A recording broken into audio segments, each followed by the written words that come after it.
There are things we thought were buried forever, but just one fleeting scent can awaken an entire chapter of life long forgotten. Have you ever opened an old, weathered door and suddenly the past floods back like a storm? Not through images, but through sensation, a scent, a tear, an inanimate object that somehow holds a piece of someone's soul. This story begins on a melancholy autumn day in a small town in Pennsylvania, when Daniel Foster, a middle-aged man living a quiet, ordinary life, accidentally opened that very door. That day was nothing special. The wind was still. Yellow leaves scattered along the dirt path beside his family's old barn. Daniel, with graying hair and deep, pensive eyes, only intended to clear out the old belongings after his mother had passed away a few months earlier. The ancestral house had been untouched for decades, especially the basement. He pulled out box after box covered in dust, moldy cloths, and rusted old ammo tins.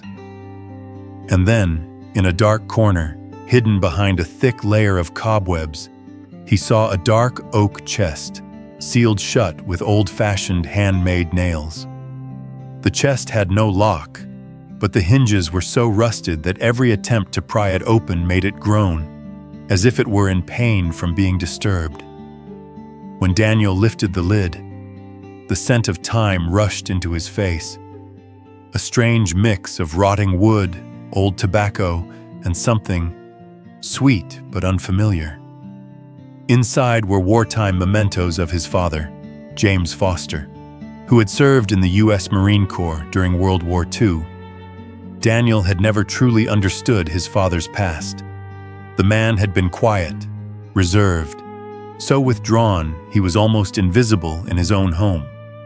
But the moment Daniel saw that tattered army jacket, his heart sank. The jacket was gray-green, the thick fabric worn thin, patched in places, torn in others. But most haunting of all were the tiny, circular holes running from the left shoulder down to the chest. Bullet holes, uneven but clear. Something had happened during those brutal years. Daniel didn't dare touch it at first. He looked at it as if it were a part of his father's body, left behind, upon by time and war. But then, as if drawn by some invisible force, he slowly lifted the jacket out of the chest. It was heavy, not just from the fabric, but from something hidden within. He reached into the left breast pocket, just above where the heart would be. His fingers brushed against something thin, stiff, and carefully wrapped. He pulled out a clear nylon pouch, yellowed with age. Inside was a piece of paper folded in half, its edges slightly torn, the purple inked handwriting slanted and smudged.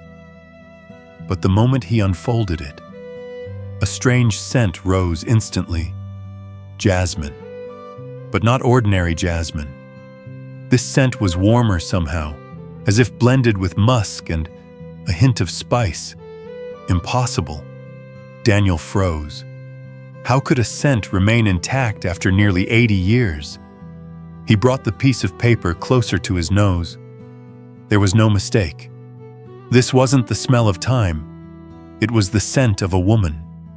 A personal imprint passed through each fiber of the paper, each line of ink. And then he read the first line. "To my dearest James, the man I have never met, yet always remembered." Daniel went still. Who had written this letter? Why did she refer to his father that way?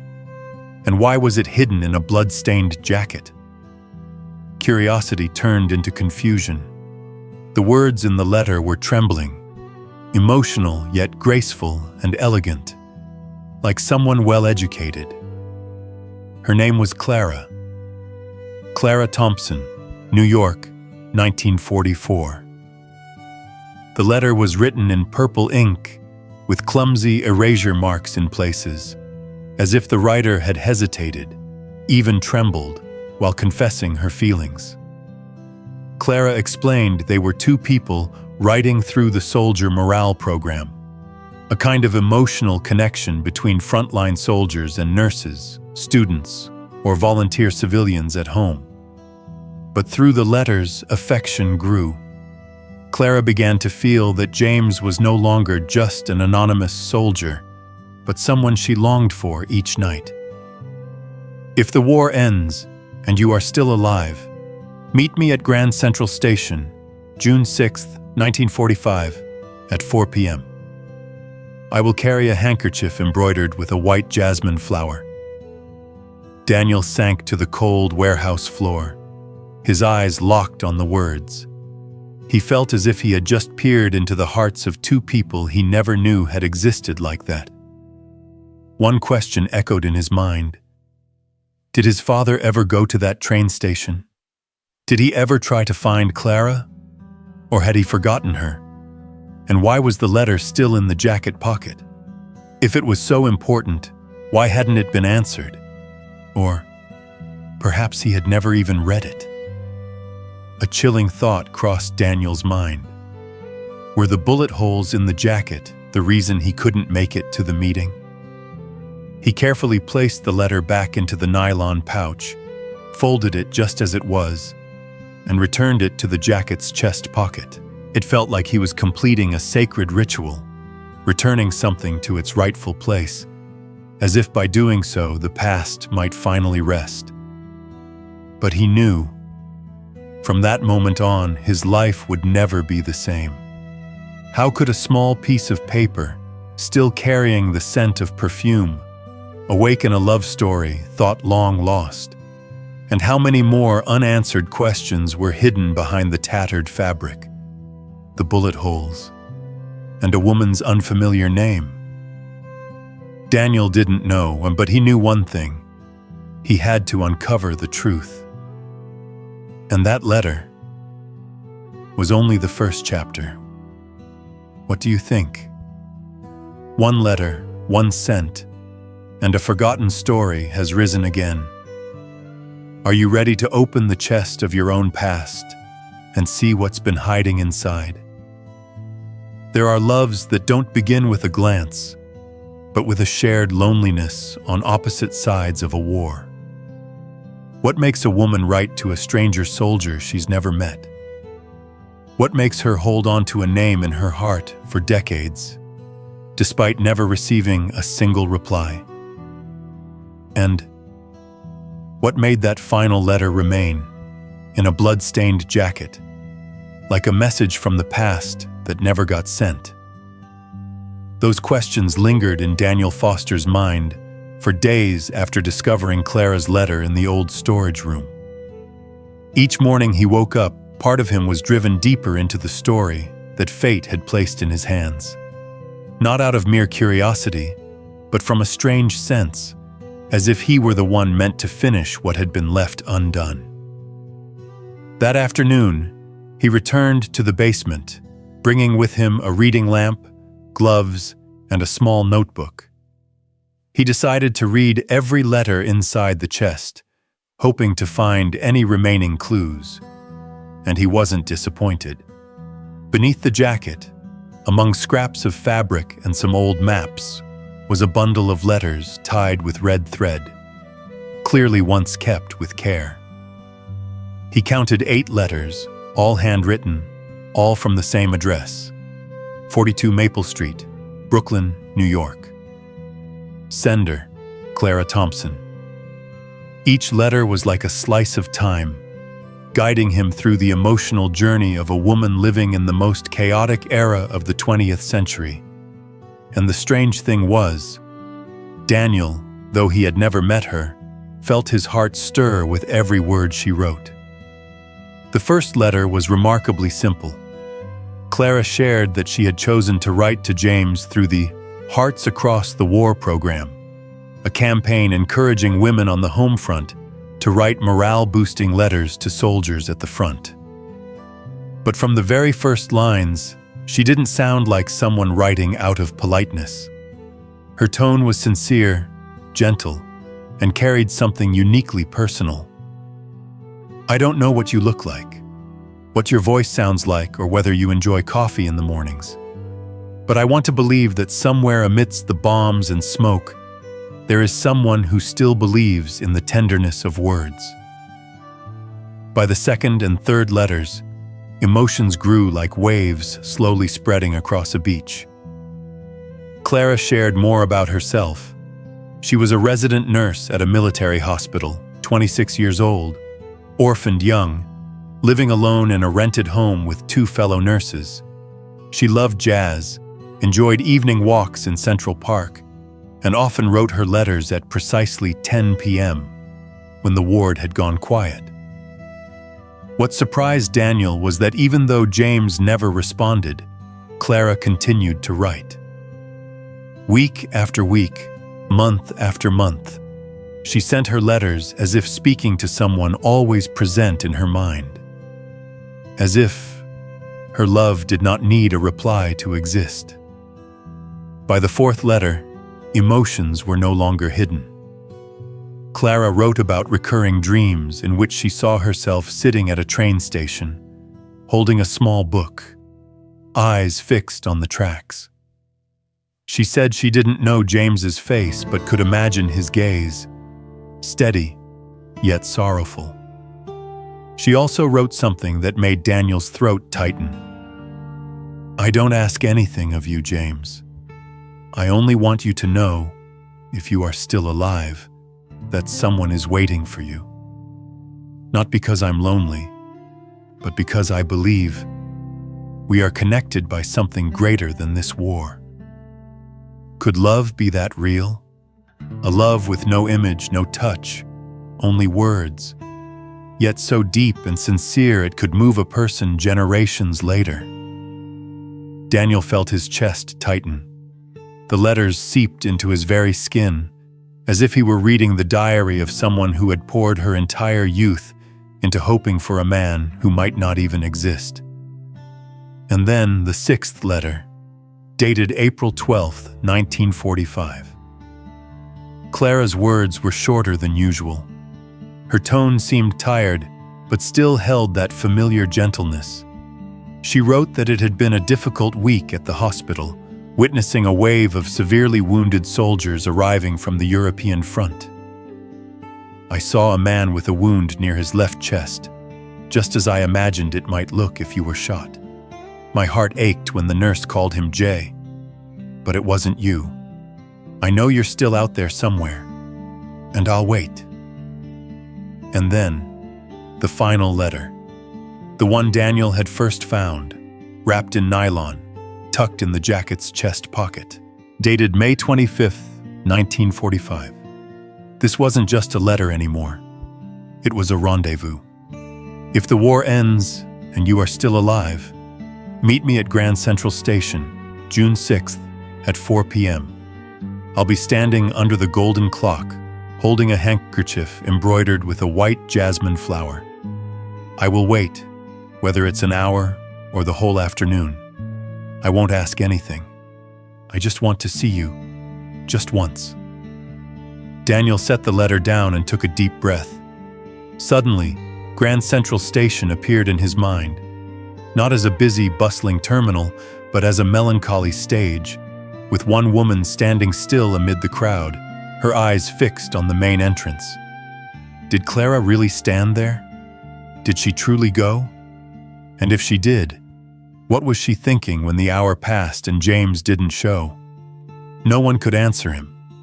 But the tightness in Daniel's chest told him one thing, that love was real. He folded the letters and placed them into a separate wooden box, locking it carefully. In his mind, only one thought remained. He had to find Clara. Whether she was still alive or not, whether she had left anything behind or not, Daniel believed that past needed to be completed, not just for his father, but for Clara herself. How could two people who had never met weave such a deep connection? Perhaps in war, when life and death are separated by a single heartbeat, people live more truly, love more deeply, and hope more fiercely than at any other time. And Did James ever read these letters? Or had they remained forever in the jacket pocket, waiting for the day his son would unknowingly awaken them? Daniel had no answer, but he knew one thing. He wouldn't stop here. The letters were the soul, but the body of the story was still out there, waiting for him to uncover. What do you think of such a love? A relationship without a face, without presence, existing only in words, yet strong enough to outlast both time and war. If you were James, would you have gone to Grand Central Station? Not all who return from war come back whole. Some return with their bodies intact, but their souls left behind on the battlefield. Daniel couldn't sleep for many nights after reading through Clara's stack of letters. Those tender lines haunted him like a faint call from the past. But what he couldn't forget wasn't just the profound love of a woman. It was the complete silence from his father's side. Why had James Foster, a soldier, a man who had been awaited with every breath, never responded? And why were the letters, especially the last one, kept in the left chest pocket, exactly where the bullet had pierced? Could it be that war had taken something from him that made it impossible to answer? The next morning, Daniel began his journey of discovery. He didn't know where to start, but his instinct told him that his father's past, the one his entire family had always been advised not to speak of, was where the answer was buried. He contacted the United States National Archives, submitting a request to access the military records of James Foster. It took nearly a week to get a response. During that time, Daniel was on edge. He spent hours researching battles in France during the final months of World War II, especially in the region where James had been stationed. He read documents, old newspapers, listened to military history podcasts, trying to catch a thread of truth among thousands of scattered details. And then, an email from the archives made him hold his breath. James Foster, U.S. Marine Corps, Service number 422518, shot in action at the Battle of Argenton, France, on May 23, 1945. Wounds through the left chest, lung trauma, severe blood loss, concussion-induced coma. Evacuated to the U.S. on June 3rd, transferred to Bethesda Naval Hospital. Regained consciousness on July 12, 1945, but with no memory of the events from the 2 months prior to the injury. Diagnosis: complex PTSD with post-traumatic amnesia. Daniel went silent. He didn't need to be a doctor to understand what the report was saying. His father had been shot just 3 days before the scheduled meeting with Clara at Grand Central Station.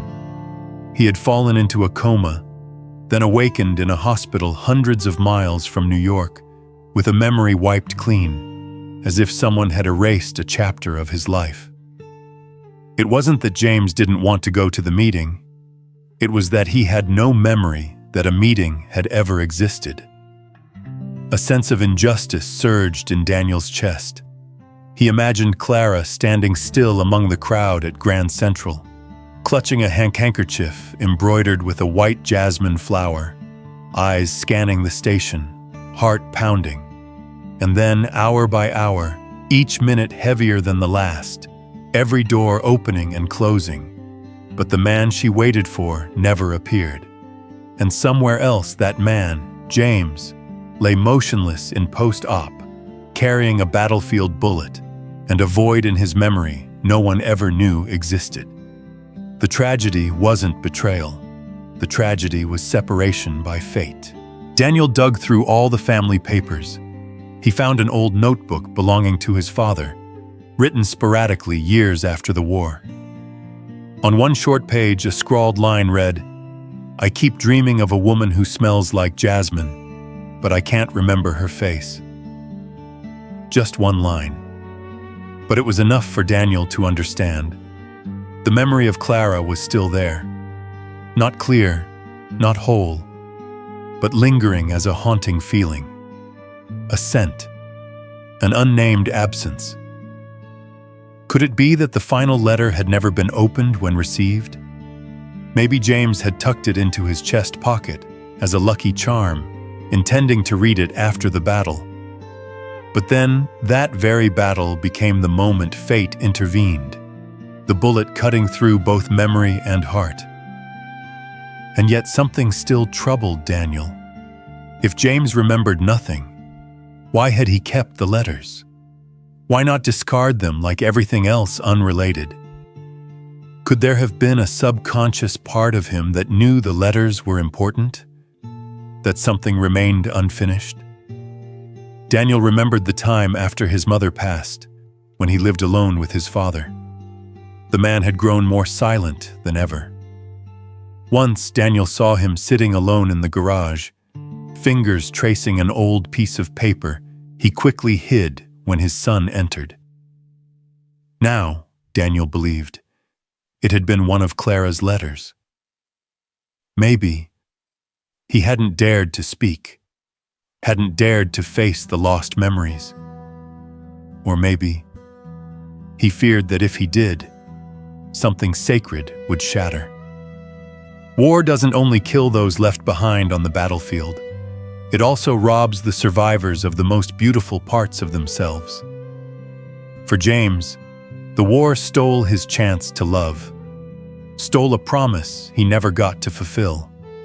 And for Clara, it left behind a cold train station and a weight that never received an explanation. Daniel decided he would write this story, not just to answer it for himself, but to give a voice back to those who had been silent for too long. He reached out to history forums, veterans groups, and local libraries, retelling the story of his father and Clara. Everywhere he went, every person he told fell silent after hearing it. They couldn't believe such a love had once existed, a bond so invisible, severed by a bullet and a white space in memory. But what moved people most was the truth that James hadn't stopped loving. He had simply forgotten how to love the woman who had waited for him in vain. And then, one day, Daniel received a call from a stranger. "My name is Helen. I used to be Clara's roommate back in the 40s. I know about James." Daniel froze. He had never thought anyone still alive would be able to speak about Clara. Helen recounted that Clara did indeed go to Grand Central that day. She waited until nightfall. When she returned, she didn't cry. She simply said, "Perhaps the war needed to take my share too." After that, she never mentioned James again, but kept all the letters and that handkerchief until the day she died. Daniel hung up the phone. He felt a breeze pass by, as if Clara had just walked through his life, leaving behind one final whisper. There are truths not written on paper, not found in records, but hidden in small rooms where time has come to a stop. Daniel Foster drove out of Brooklyn on a rainy afternoon. On the passenger seat beside him was a small box containing all of Clara's letters, a copy of his father's military file, and the notebook with the scrawled line about the scent of Jasmine. All the scattered pieces he had gathered along the way. Only one thing was missing now. Proof that Clara had truly loved, truly waited, and had never forgotten. And he was on his way to the one place that might hold all of that. Clara Thompson's final home. The information provided by Mrs. Helen, Clara's old friend, was invaluable. Clara had spent the final years of her life in a small house in Carroll Gardens, Brooklyn. No husband, no children, no heirs. When she passed away in 2001, the house was sealed by the city and later entrusted to the local library as a minor cultural heritage site, because Clara had served as an honorary nurse and medical volunteer for over 40 years. That house, no longer a home, had become a quiet archive of the memories of a woman whose name was rarely spoken. When Daniel stood before the chipped wooden door, he couldn't quite define what emotion ran through him. Anticipation? Doubt? Or simply the quiet sadness of someone searching for a piece of history that perhaps was never meant to be his? Still, he reached out, inserted the key provided by the library, and pushed the door open. A dry, faintly dusty breeze drifted out, carrying a subtle scent. Not strong, but lingering. Something strangely familiar. Daniel froze for a moment. Was it just his imagination? Or was it... The small two-story home was simple but strangely orderly. Black and white photos were framed in wooden borders. Mostly images of hospitals, nurses, and a few nature scenes. Jasmine flowers, wheat fields, Grand Central Station seen from a distance. Daniel didn't see any personal portraits. Clara seemed to have lived a quiet life, unassuming, leaving behind little personal trace, except for a wooden box with a small lock placed on a bookshelf, covered in a white lace cloth. Somehow, Daniel knew that was where she had kept her memories of his father. He unlocked the combination lock provided by the library. The wooden box gave a soft click. When the lid opened, time itself seemed to pause. Inside was a white handkerchief, meticulously embroidered with a jasmine flower. Beneath the flower were two tiny initials, C and J, Clara and James. Nearby was a bundle of letters, all written but never sent, including those written after 1945. There were letters dated 1960, 1975, even 1995. She kept writing, still calling him my dearest James, still telling him how she was living, how she missed him, still hoping that one day he would knock on her door and say, "I'm sorry I'm late." Daniel could hardly believe his eyes. For more than 50 years, she had never stopped. And then, he found the final item in the box. A black and white photograph, faded and scratched, but clearly of James Foster, his father, young in uniform. On the back was a handwritten note. The only photo I could find from the wounded soldiers list. Clara had searched for him. Somehow, she had tracked down an image of him after the war, perhaps from newspapers or military records, but she had never sent the letters. Maybe she feared he wouldn't remember her, feared being hurt by the very memory she had guarded all her life. How paradoxical. The one who remembered could not find. The one who found was no longer remembered. Daniel sat down in the dusty room, sunlight slanting through the window onto the wooden table and the open box. His eyes burned. He had never imagined that a woman had loved his father so silently, kept everything, never blaming, never once resenting. And suddenly, Daniel understood. Love needs no reply. True love only needs to exist. A few weeks later, Daniel requested permission from the library to host a small exhibition at the local branch, where his father had once lived. In the gallery room, he displayed James's old jacket, Clara's letters, the embroidered handkerchief, and a copy of the faded photograph. On the wall, he hung a small sign with the words, "For two people who never reunited, but found each other through a lifetime of silence." The exhibition drew hundreds of visitors. Among them were elderly veterans, retired nurses, history students, and young people who wanted to believe that love still existed somewhere in this noisy world. An old woman with silver hair wept when she read Clara's 1975 letter. "James, I know you may have forgotten, but I haven't. I never have." A young woman whispered to her boyfriend, "I hope I can love someone like that someday." Daniel stood at the back of the room, watching in silence. He said nothing. But in his heart, there was a strange peace. His father was no longer a silent man with sad eyes. He was now part of the most beautiful story Daniel had ever known. And then, one day, Daniel received a handwritten letter with no return address.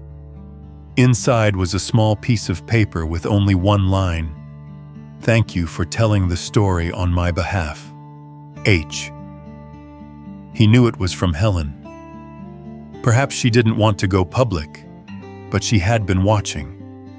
And now she was at peace, knowing Clara had finally been seen, not as a nameless woman, but as someone remembered. Does the story end here? Perhaps not. Because true love doesn't need an ending. It only needs to be retold, to be felt, and to be carried on by those who remain. Daniel still keeps the handkerchief, framed in glass, on the bookshelf in his study. Sometimes, when working late, he looks up at it and wonders if his father had never been wounded, if he had remembered, would things have been different? There are things not written in the history books, but that live forever in the hearts of people, because love, when it's deep enough, needs no conclusion. Not long after the exhibition about Clara and James, Daniel began receiving letters from all over. Not simple praise or shared memories, but real, handwritten letters. From people who had once loved in silence, waited in vain, or lost someone along life's road without a proper goodbye. A woman in California wrote that she had once loved a pilot, missing in the Korean War. Nearly 70 years later, she still kept the handkerchief he gave her, still dreamed of him every winter night. A veteran in Texas confessed that he had never had the courage to write to the woman who waited for him for 4 years, because when he returned, he was no longer the same man. They wrote to Daniel, but in truth, they were writing to the unhealed part of themselves. And strangely, through Clara and James's story, they found a door through which they could say goodbye, or thank you, words they had never dared to say before. Daniel never imagined that the story he had stumbled upon from an old jacket could hold such power. But he understood why. Because love never dies. It only changes form, hiding in an object, a scent, a crease in an old letter, or an embroidered jasmine handkerchief. On many nights, Daniel sits in his study, gazing at the glass frame holding the handkerchief, and wonders, if my father never remembered, never returned, never searched for Clara, was that love ever real? And then he answers himself, yes, even more real than promises fulfilled. Strange, isn't it? We often believe that to love there must be reciprocation, presence, a proper ending. But the story of Clara and James shatters all those rules. They never dated, never held hands, never took a single photo together. But they were still a love story, a love that needed no reply. You might ask, so what about Daniel? After everything, how did he change? The answer is, he was no longer a man who lived only in the present. From the moment he began his journey to find Clara, he had learned to listen to the past, not with reason, but with his heart. He learned that the greatest legacy parents leave behind is not material things, but the stories that were never told. Now, whenever his daughter asks, "Did Grandpa ever love someone other than Grandma?" Daniel smiles, gently strokes the jasmine embroidered handkerchief in its glass frame, and answers, "Yes." And it's a story so beautiful that Dad still gets emotional every time he tells it. Not everyone gets the chance to find an old coat with a perfume-scented letter in the pocket. But I believe every family has a piece of memory sleeping quietly, just waiting for someone gentle enough to awaken it. Maybe it's a letter hidden in a jewelry box, a black and white photo in an old album, a notebook with faded handwriting, or simply a story told by a grandmother who has forgotten the name of someone from her dreams. Have you ever tried flipping through the memories of your own family? I tell this story not just to move you. I tell it to make you think. Think of the ones who waited. Think of the ones who never got to say, "I'm sorry." Think of the ones who lived a lifetime for a promise that no one else ever witnessed. Did Clara ever regret loving James? We don't know. But I believe she didn't need a reply to know her feelings mattered. Did James still think of Clara as he grew old? Maybe he didn't remember her name, but he remembered the scent of Jasmine. And that's how the heart recalls what the mind has forgotten. Maybe you're loving someone and aren't sure they love you back. Maybe you once missed a promise you never got to fulfill. Maybe you're holding someone in your heart whose name you've never dared speak aloud. Not everyone who leaves behind a mark can be seen, but some, though they never return, still live on in every breath we take. Daniel Foster told the story of Clara and James with all his heart. And then, after the final exhibition closed, after the handkerchief was placed back in its glass case, the jacket preserved in a special display box, and each letter copied for permanent archival, he returned home. He thought it was all over.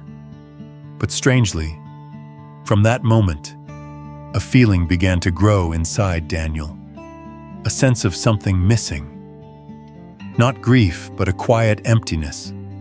Like someone had just left a room, leaving the door slightly ajar. It didn't hurt, but it wouldn't stop lingering.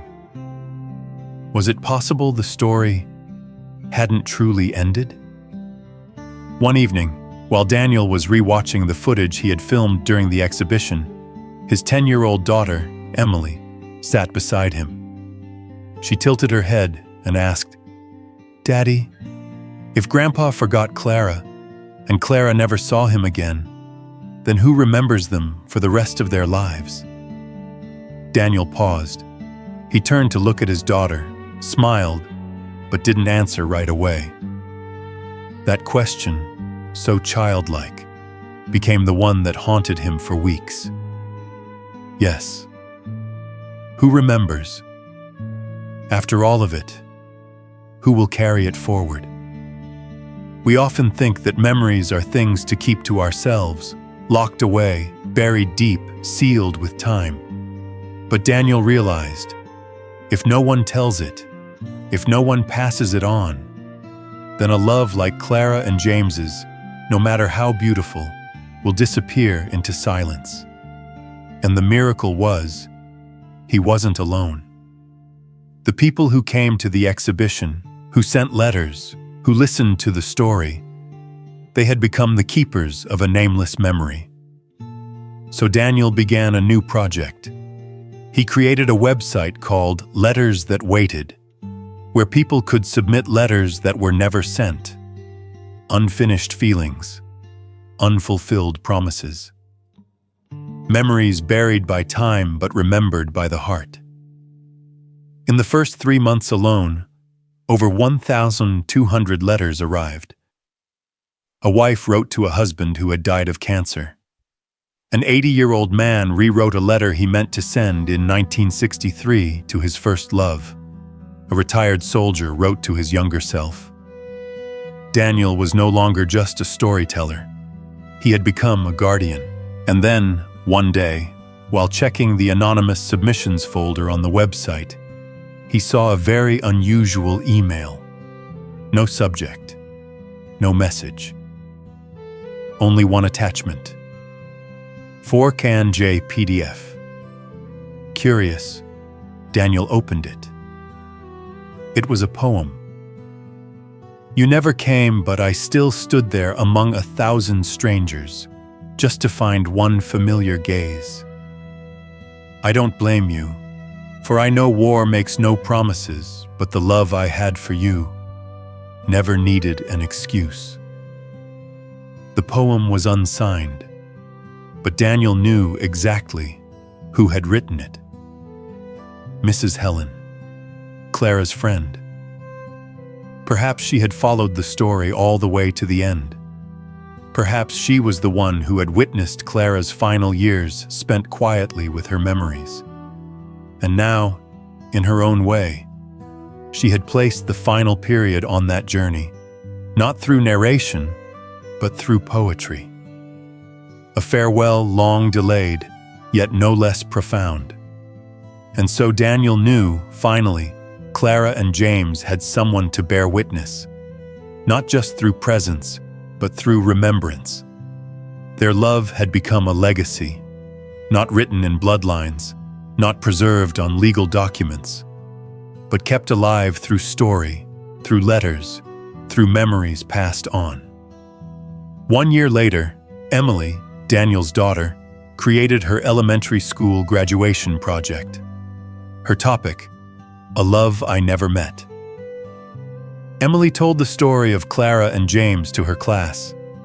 Though her classmates had never lived through war, had never written a handwritten letter, nearly all of them fell silent after hearing her say, "If my grandfather never remembered, and Miss Clara never stopped waiting, then I will be the one who remembers for them."